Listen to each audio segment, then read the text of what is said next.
யூதா கிட்ட என்ன அபிஷேகம் கர்த்தர் கட்டவிழ்த்தார்? இரண்டாவது என்ன அபிஷேகம்? இசக்கார் கிட்ட என்ன அபிஷேகம் வந்தது? காலங்களையும் நேரங்களையும் நிதானிக்கிற அபிஷேகம். மூன்றாவது சிலுவையில் என்ன அபிஷேகம் கட்டவிழ்த்தார்? செபுலோனுக்கு என்ன அர்த்தம்? வார்த்தையில் தரித்திருப்பது. நான்காவது என்ன அபிஷேகத்தை கட்டவிழ்த்தார்?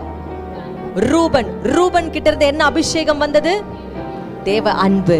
ஐந்தாவது சிமியோன், என் ஜெபத்தை எப்பொழுதும் கேட்கிறேன்.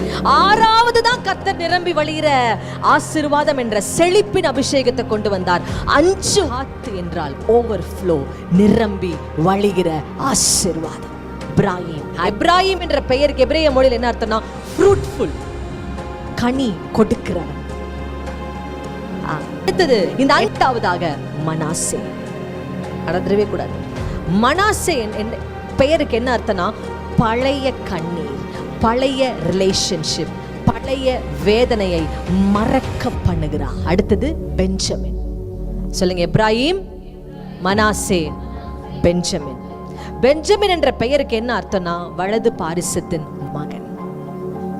பெஞ்சமின் நிமித்தமாக தான் யோசேப்பு எகிப்துல தன்னுடைய சகோதரர்களை விடுதலை ஆக்கும்படியாக இழுத்து கொண்டு வர வைத்தார். 10வது கோத்திரம், அதாவது தலைக்கு மேல நார்த், வடக்குங்களா, வடக்குல கர்த்தர் 3 கோத்திரத்தை நிறுத்துறாரு. அவங்க பேரு தான். சொல்லுங்க, தான், ஆசேர், நப்தலி. தான் என்ற பெயருக்கு என்ன அர்த்தம்னா ஜட்ஜ். அடுத்தது 11வதாக ஆசேர். சொல்லுங்க, ஆசேர். ஆசேர் ஆசேர் என்ற பெயருக்கு என்ன அர்த்தம்னா கிருபை பெற்றவர்கள், கிருபை பெற்றவர்கள். அடுத்தது நப்தலி. நப்தலி என்ற வார்த்தைக்கு என்ன அர்த்தம்னா நல்ல வார்த்தையை வசனிக்கிறவர். ஆமென், ஹல்லேலூயா. ஒரு கோத்திரம் மிஸ் ஆயிடுச்சு. சத்தமா சொல்லுங்க, என்ன கோத்திரம்? லேவி கோத்திரம். ஆசாரியர்கள், ஆசாரியர்கள். இங்கதான் கர்த்தருடைய கிளவுட் இறங்குது. இங்கதான் கிளவுட் இறங்குது. என் கர்த்தர் சபையை வைத்திருக்கிறார், என் ஊழியக்காரர்களை வைத்திருக்கிறார். இது சிலுவையில ஒரு முக்கிய பங்கு வகிக்கிறது. ஆமென். உங்களை ஆசீர்வதிக்க வேண்டும் என்றால் கர்த்தருக்கு ஒரு மனிதன் அவசியம்.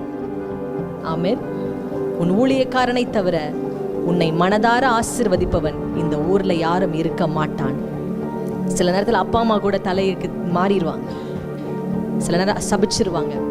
ஆனா நாங்க சபிச்சா கர்த்தர் இடத்துல கணக்கு கொடுக்கணும்.